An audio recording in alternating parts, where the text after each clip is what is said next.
maati. Isaan waan godhan hin beekaniiti isaaniif dhiisi itti lakkaa'in cubbuu isaanii. Utuu waan godhan hubataniiti akkana miti jedhee boo'ee abbaasaa kadhate. Ilaali maadaa cinaacha koo isaan fannoo baadhees inni raampaatiin dhiphina koo isaaniin faayisuudhaaf jedhee kana dhiphadhe.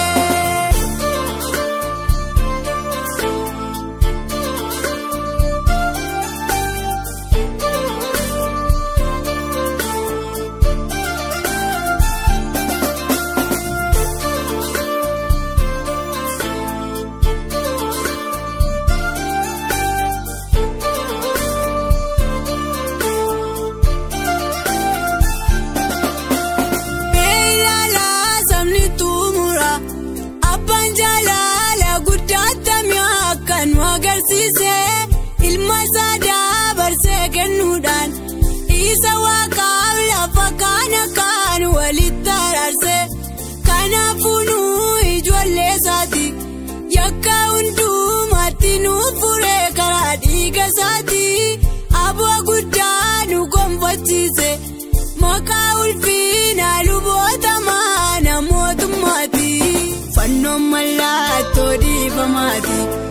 Isaan waan godhan hin beekaniiti isaaniif dhiisi itti lakkaa'in cubbuu isaanii.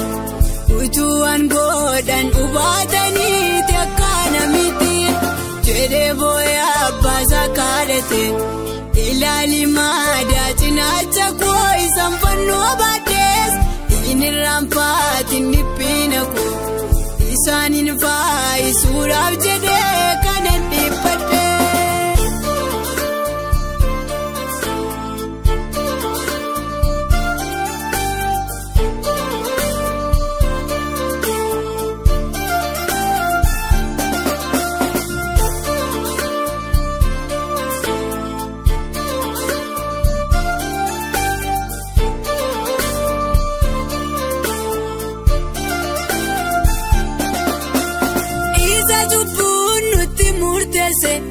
Gatiin cubbuus du'a akka ta'e nu mirkaneesse. Tokkicha ilma isaa kennuudhaan baabiyyaadoo biyya garbummaa isa baachise. Mana mootummaatti geeffame murtii argachuuf warra dhiiga dheebotan gidduutti. Mee itti lakkaa'ii abbaa koo isa wanta godhan kana hundumaan beekaniiti. Fannoon mallattoo dhiifamaati. Isaan waan godhan hin beekaniiti isaaniif dhiisi itti lakkaa'in cubbuu isaanii. Utuu waan godhan hubataniiti akkana miti jedhee boo'ee abbaasaa kadhate. Ilaali maadaa cinaacha koo isaan fannoo baadhees inni raampaatiin dhiphina koo isaaniin faayisuudhaaf jedhee kana dhiphadhe.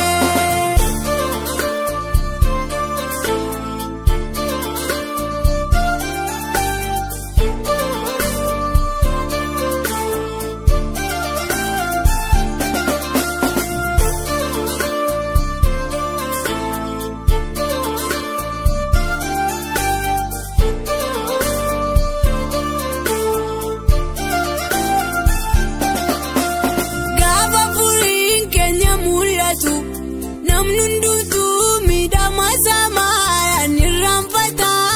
Godaannis ni namoota fayye garuu madaa Yesuus nama hundumaatti mul'ata. Warri fayyaan ni dinqifatu cinaacha isaa isa waraanamee madaa barruusaa. Taasa kan daagatamu miti bishaaniif dhiigni cinaacha isaa keessaa cobunsaa.